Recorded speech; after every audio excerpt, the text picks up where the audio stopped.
Hey everybody, Scoutcrafty here again. It's a beautiful day again. It's Friday. Thank God it's Friday. You made it through another weekend. This has been a hectic week for a lot of us and a lot of you, I know. So I want you to take a moment, because I got to go upstate in a little while to mow the lawn. Let's just take a moment, relax, and remember that old commercial, Calgon, Take Me Away? Just like that. Just relax for a minute. Let's check out what we got to do upstate. Okay, you can see how it's coming up nicely. Everything is nice and green, and you know, it's not too high. You don't want to let it go too high. It takes forever to cut then. And what a day. What a beautiful day. A little cool, but that's what I like, you know.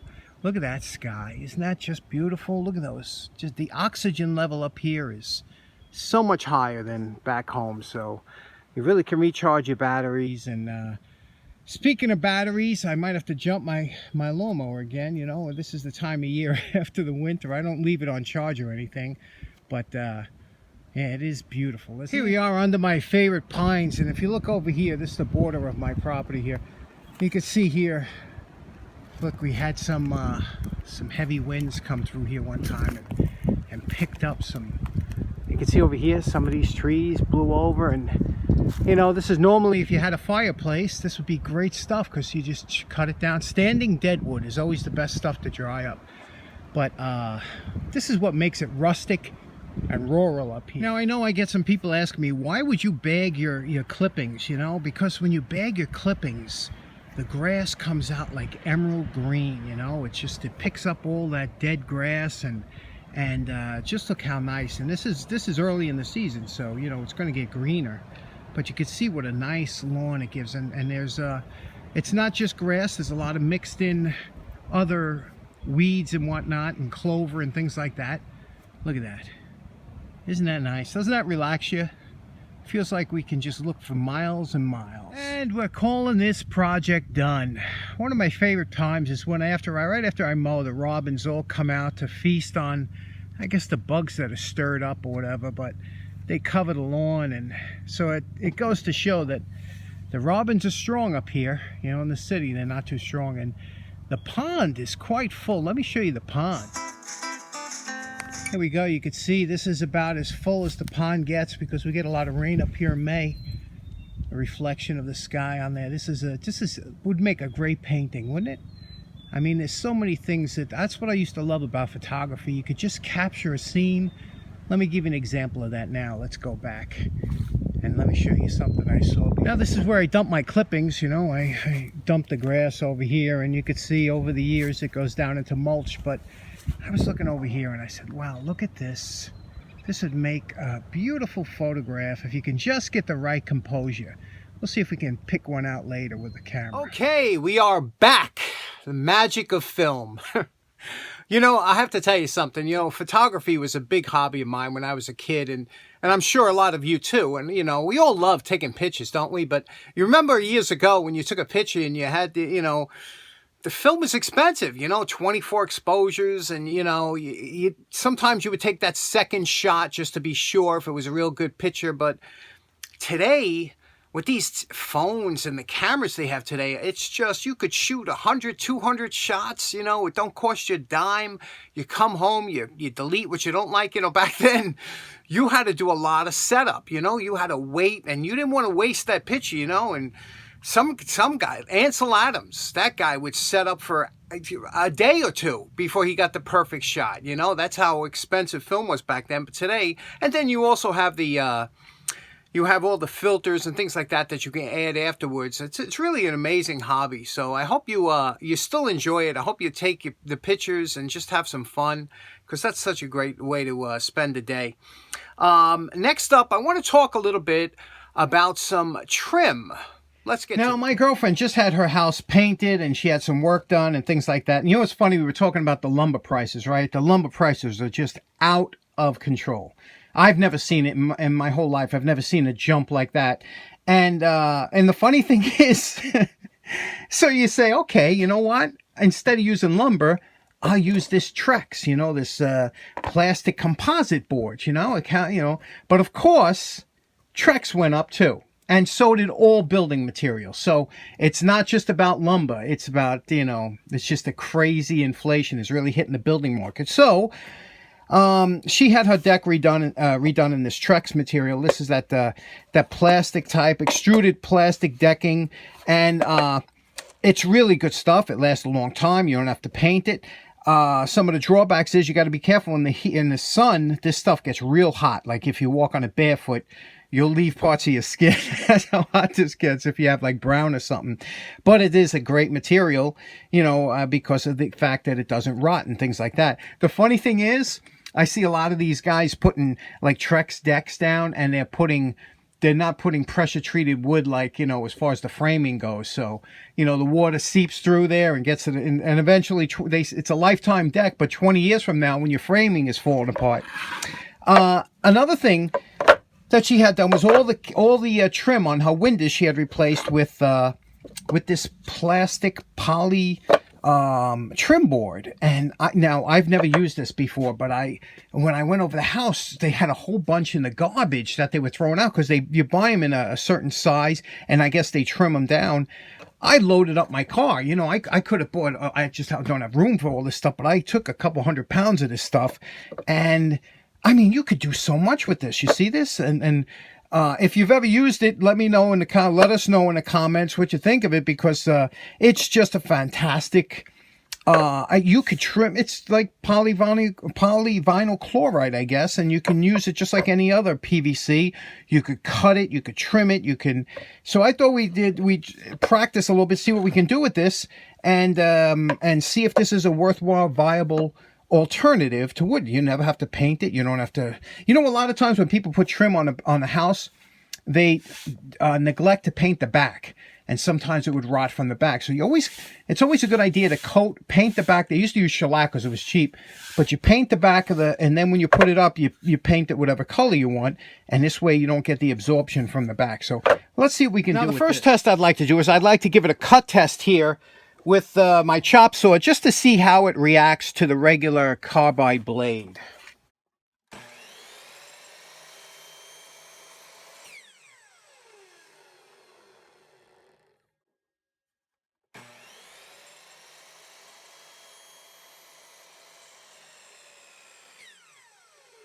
Okay, see, we cut it down here, and you could see it's funny how it almost looks like an end grain of wood. It has a nice texture to it. Again, you don't have to paint it or anything, and it cuts very easily with a carbide tip blade. I'm sure any blade, and I'm sure you could glue it up if ever you had to make it. I mean, think of all the projects you could do with this. It's very versatile, so I think it's going to be a great thing. Let's see how it drills out. Okay, now here's a small block of it. This would be great for a drill stand if you want to make a drill stand. But I'm sure it's going to drill out nice because, polyvinyl chloride tends to really drill well. But we're going to drill it and see how it looks.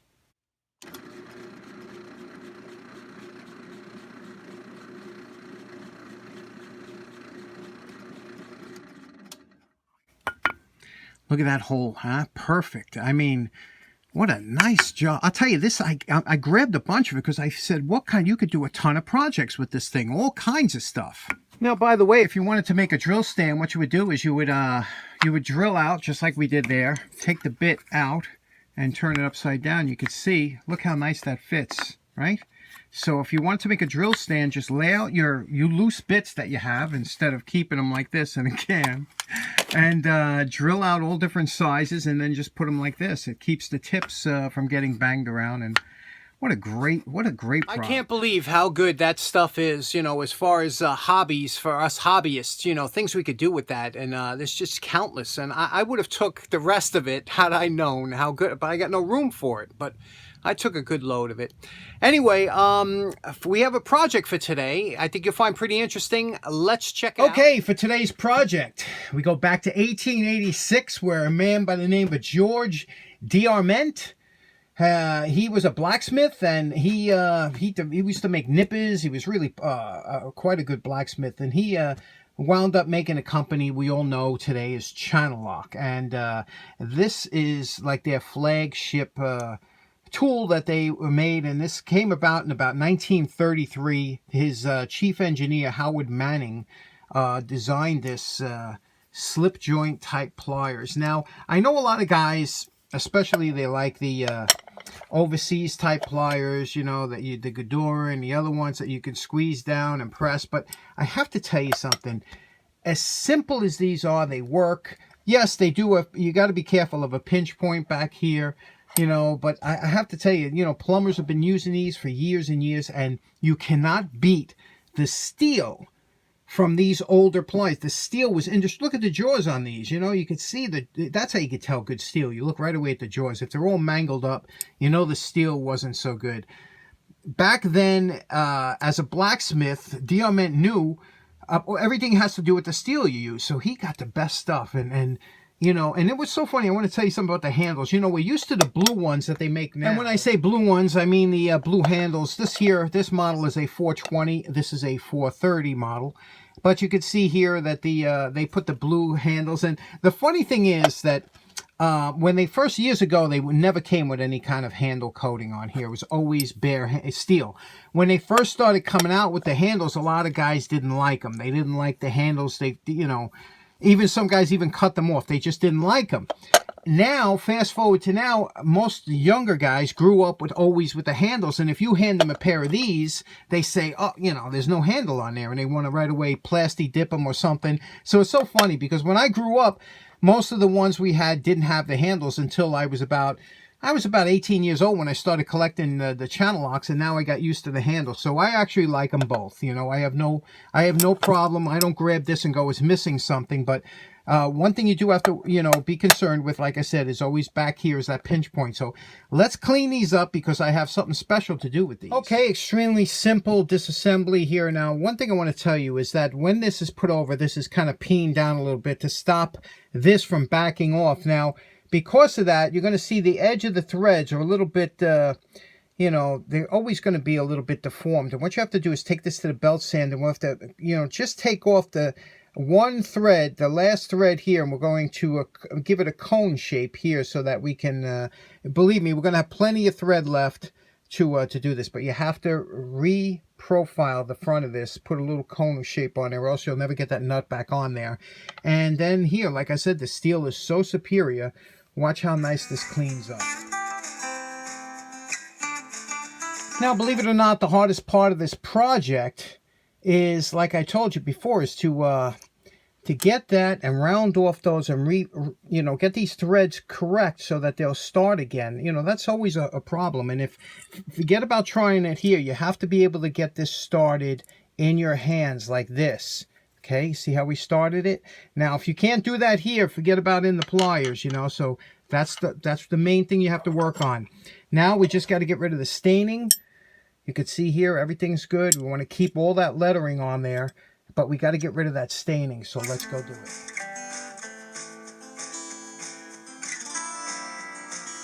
Now, you know my favorite part. Do you remember what these Channellocks look like before we started? And we're calling this project done. These always take a little bit more time than you would think because the steel is so incredibly hard. But let me show you what we did here. You can see we were able to keep all the lettering here. You can see it says Champion Diamant, Meadville, Pennsylvania, number 420, Channellock, and then over here is the U.S. patents, okay? Now, one thing the 420s I think are one of the best models you can get here. And look how smooth this is. Can you see this? This is done with Tri-Flow. And again, no rattling because, you know, you have to get this. Remember what I told you. You tighten down on the nut. You bang it down so you flare out the top so it won't back off. And then you just back off a quarter of a turn into that flare. And that's what gives you this tight fit without the slop, you know, and a little bit of Tri-Flow lubricant in there. Boy, are these nice, you know. I have another pair, and here's the big thing. A lot of times the fronts, they had a little bit of an overbite or something. I regrind the front here, so can you see that? So that it connects, so you could pick up, you know, it will grip the smallest of items in the tip there because there's no overbite.